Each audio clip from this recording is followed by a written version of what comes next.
Помнят го като апокалипсиса. До днес го наричат така. Унищожава домове, градини и мечти. Пред гнева на природата, карловските села са безпомощни. По обяд на 2 септември 2022 стотици местни жители преживяват кошмар, който още сънуват. Обилни дъждове предизвикват приливна вълна в 2 притока на река Стряма. Водата повлича със себе си дървета, пясък и камъни, препречили пътя й и причинява невиждани щети в Каравелово, Богдан и Слатина. След наводнението хиляди се стичат на помощ. Да изринат тинята, да прегърнат пострадалите, да прогонят отчаянието от разбитите къщи. Бях там с група приятели. Копаехме в безбрежната кал.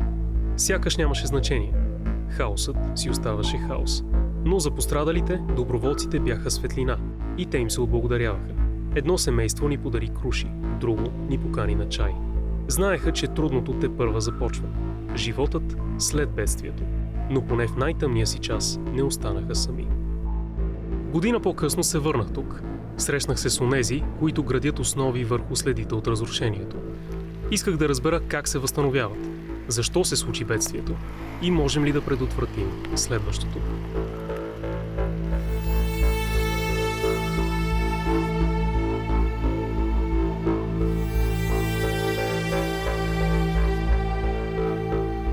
Когато водата се понася към Каравелово, стихията влетява през тази улица.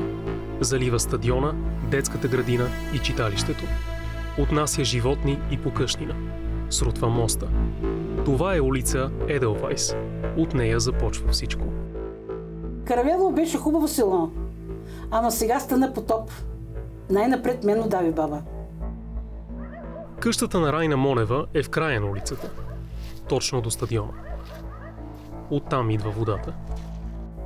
Бучени, реката вървеше от тук през дома, бе. Реката, значи, додолу 2 момчета мъчат да ме изведат от тук. Викам, баба, бягай, защото и вижда се за такова. И вижда се за 3, викам и 3-мата.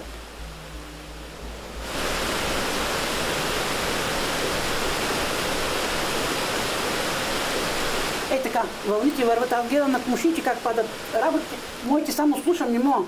Един път като рече лумбур, викам край и племената замина. И племената викам замина. Ма изведох, видях, че племената си диема. Няма навеси, няма сушени, няма 1 тон жито, няма електрожен, няма ирномелка. 10 варела бие пълни с жито, няма ги. Няма кокошка, няма пили, нищо. Единствено кученцето беше останало.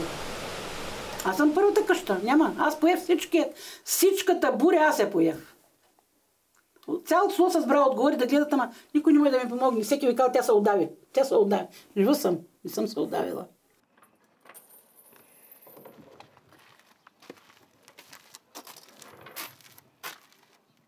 Знам, че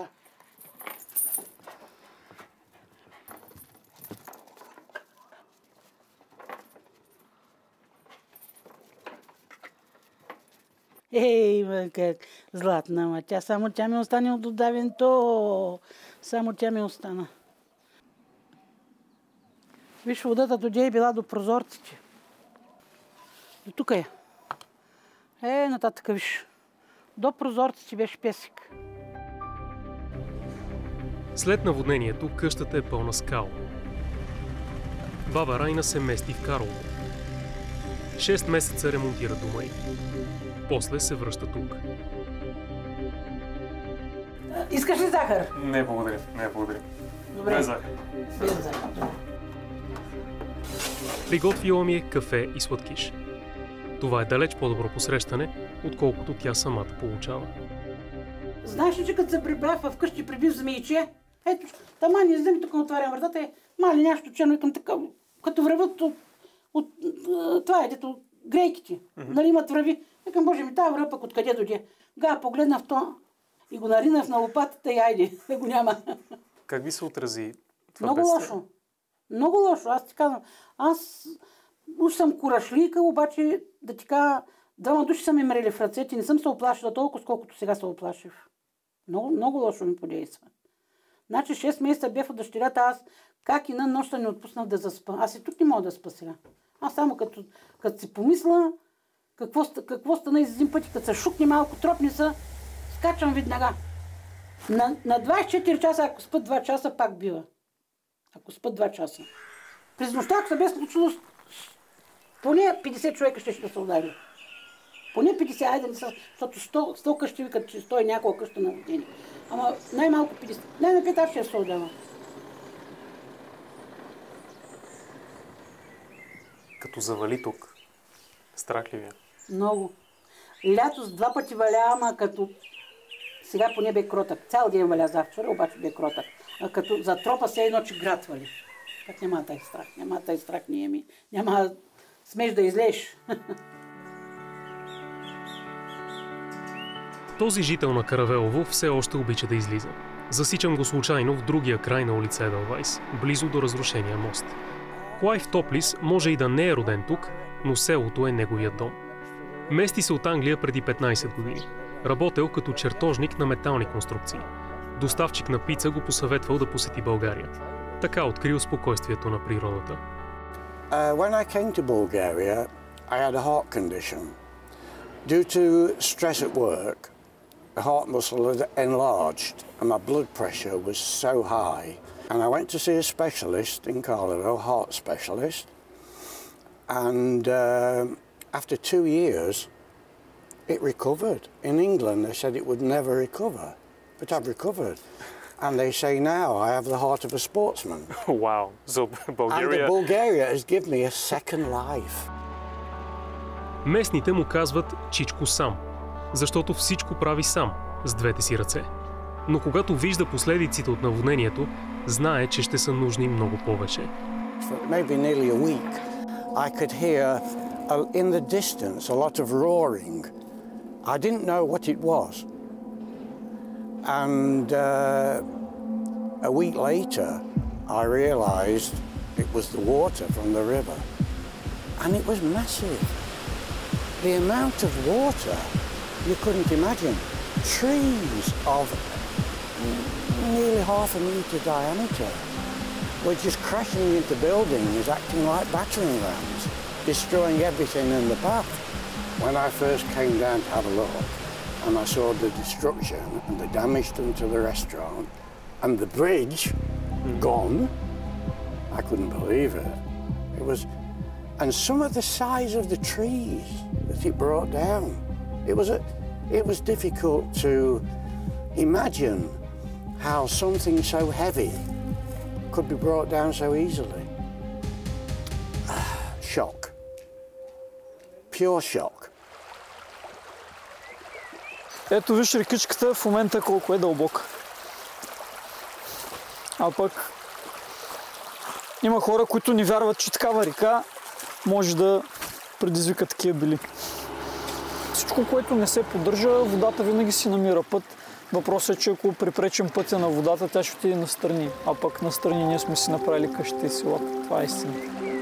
След бедствието, Георги Влайков веднага идва на помощ в карловските села.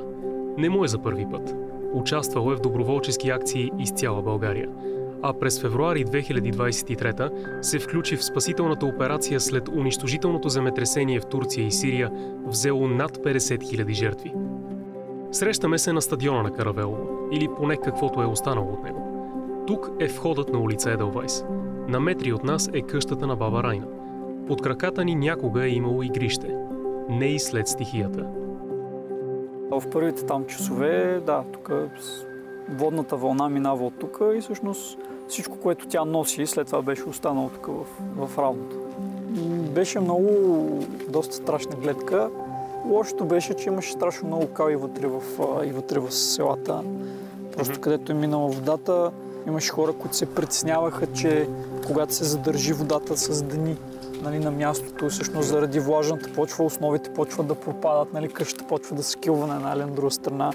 И всъщност, принципно, един от стандартните неща, които се правят след такъв тип бедствие, специално наводнение, е, че след това къщите се обследват. И, нали, ти както си мислил, че примерно, да, ще си изхвърлиш по къщината, ще смениш заедно с примерно мебели, там електроуреди и така нататък, ще направиш, деца вика, козметичен ремонт на шпакловка и боя, изведнъж идва един човек и ти казва, не, всъщност тази къща е опасна, не мога да живееш в нея. Ние винаги се надяваме хората малко да са попреувеличили това, което ни казват от гледна точка на мащаб на бедствие. И всъщност първото нещо, което правим, когато пристигна на място, е да видим колко всъщност е зле. най-важните неща, които първо гледаме, има ли хора, на които може да помогнем. Това е първият приоритет. Има ли човек, който все още е в беда и ние може да го помогнем, евакуираме, окажем до лекарска помощ и така нататък. Когато пътувахте насам, когато видяхте след това каква е ситуацията, преувеличена ли беше? Ами, за съжаление, не беше преувеличена. Конкретно в този случай, според мен местните хора не очакваха, че всъщност ще срещнат такава съпричастност и че хората ще се дигнат от другия край на страната и ще отидат тук, за да помогнат някой, който не познават и който по никакъв начин няма да ги увъзмезди за това, че е дошъл да помогне. Нали? Защото ние сме доброволци. Ние не говоря само за физическа работа, за психологическа подкрепа, носиха храна. Нали, имаше хора, които се свързваха и с нас и казваха: аз съм лекар, аз съм парамедик, ако има нещо, нали, мога да помогна. Ние малко говорим за доброволчеството преди COVID и след COVID, защото ако има нещо положително изобщо в цялото нещо с цялата сага с COVID, беше, че това даде един тласък на доброволчеството и хората малко или много започнаха да осъзнават, че има неща, които не могат да контролират и ако имат силата да помогнат на някой, като се обединят, това е на доброволен принцип и затова и работата с доброволци стана доста по-мащабна. Ако това наводнение беше станало примерно преди 10 години, може би нямаше да има нито този отзвук, нито тази доброволческа подкрепа, която имаше миналата година. Фотографът Анастас Търпанов документира бедствието. С очите си вижда как енергията на доброволците вдига местните след трагедията. И той не ги е забравил. От тогава насам през няколко седмици идва в Каравелово, за да разкаже историите им. На Архангелов ден пак е тук, в църквата, която скоро ще има нов облик. Питам го какво е видял през изминалата година. Видях страх, видях осамотение, видях разделение, но също така видях и надежда, и помощ, и опит да се съгради наново живота на хората и да се върнат доколкото могат към предишния си начин на живот, колкото и дълго време да отнеме това и колкото и да е трудно. На 3 и 4 септември хората бяха унили, газиха в кал до коленете, не знаеха какво става. Почти нямаше помощ, само малко гражданска защита, полиция тук се грижаха за какво става в селата. И после на 6 дойдоха много доброволци. Ситуацията взе да се променя. Така малко оживиха се селата, хората видяха, че има помощ, не са оставени сами. Влизал съм в десетки къщи, съм говорил с много хора, както непосредствено след наводнението, така и в последващите месеци, докато си възстановяваха къщите, дворовете, ремонти, градините, който каквото има. Ето го, това е стадион. Да. Тази също е. Това също е Каравелово.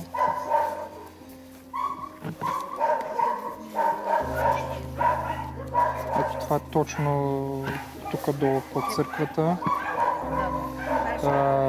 Има едно малко детенце тук живее, си играе отпред в натрупания пясък. Това е баба Мина, която почина. Ето я Дора в читалището, няколко дена след наводнението. Ринетиня от сцената.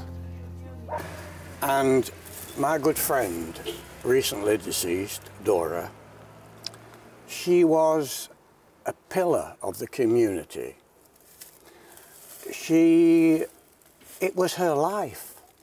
The tradition, the celebrations were her life. She enjoyed being speaker to all the main events in Karlovo, the Rose Festival in Karlovo, and she was proud of Caravellovo, wanted Caravellovo to be always on the map. She helped to produce the money to renovate the cultural centre, etc.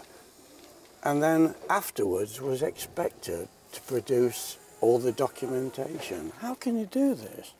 It's massive work. You need an accountant for this. The stress must have been immense. But then she had a stroke, and within a month she's now deceased.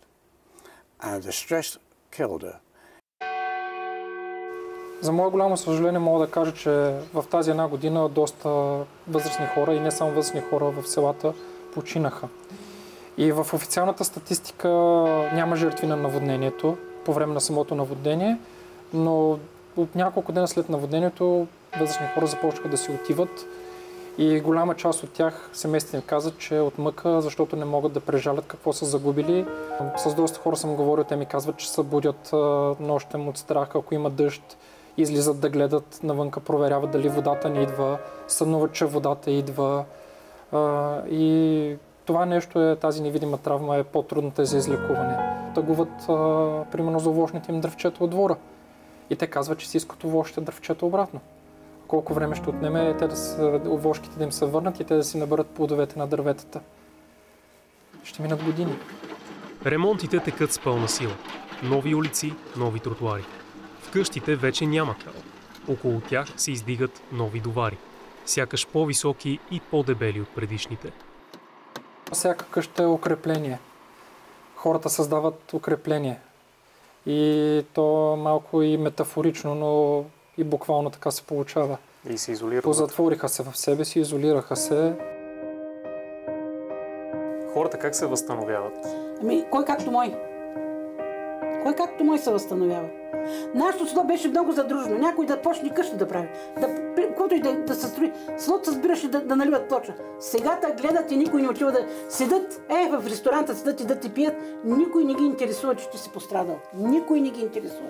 От чужди хора пратиха пари да ни помогнат. Нашите хора не знам.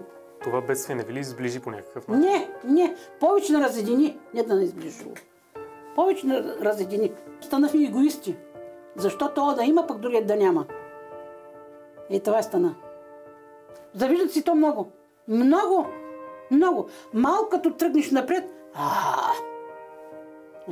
Откъде взима?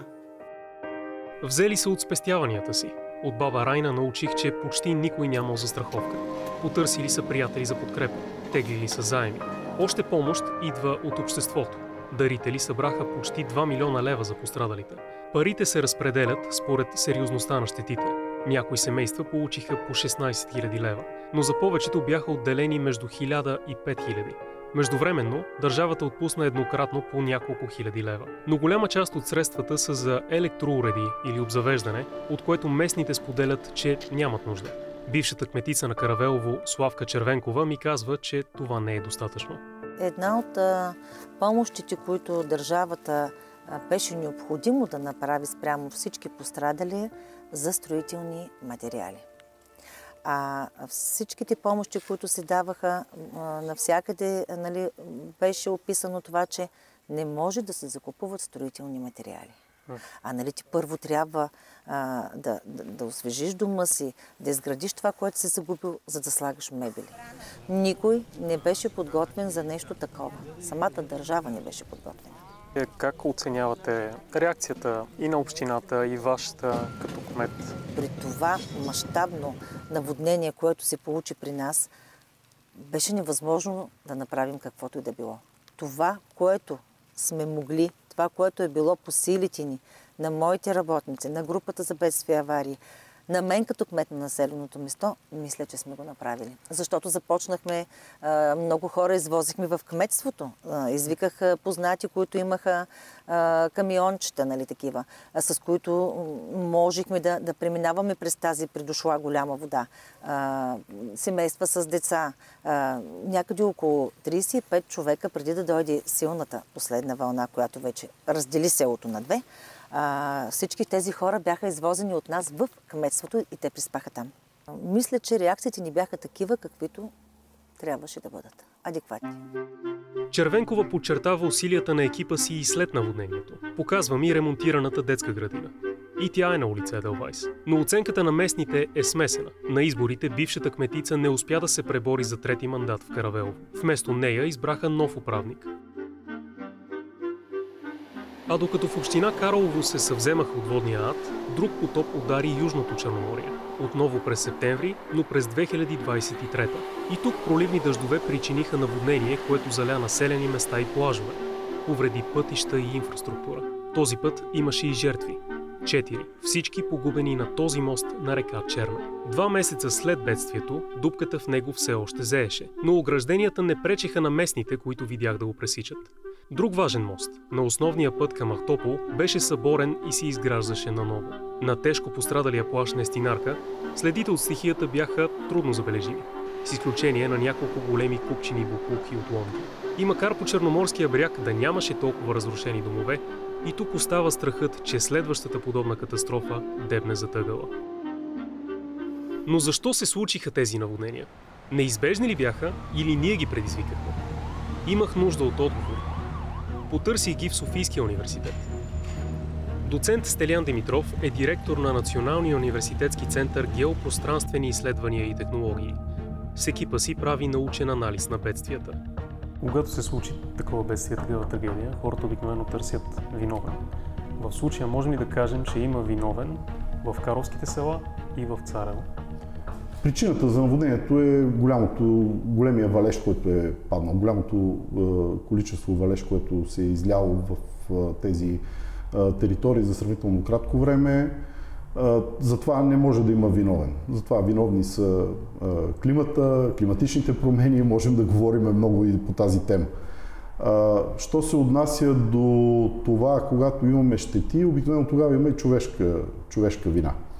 При Карловските села основната причина е свързана с това, че преди години е имало сравнително неправилни практики на залесяване. Съответно, много по-лесно се изкореняват дърветата, които не са от правилния тип за залесяване, и това всъщност е допринесло до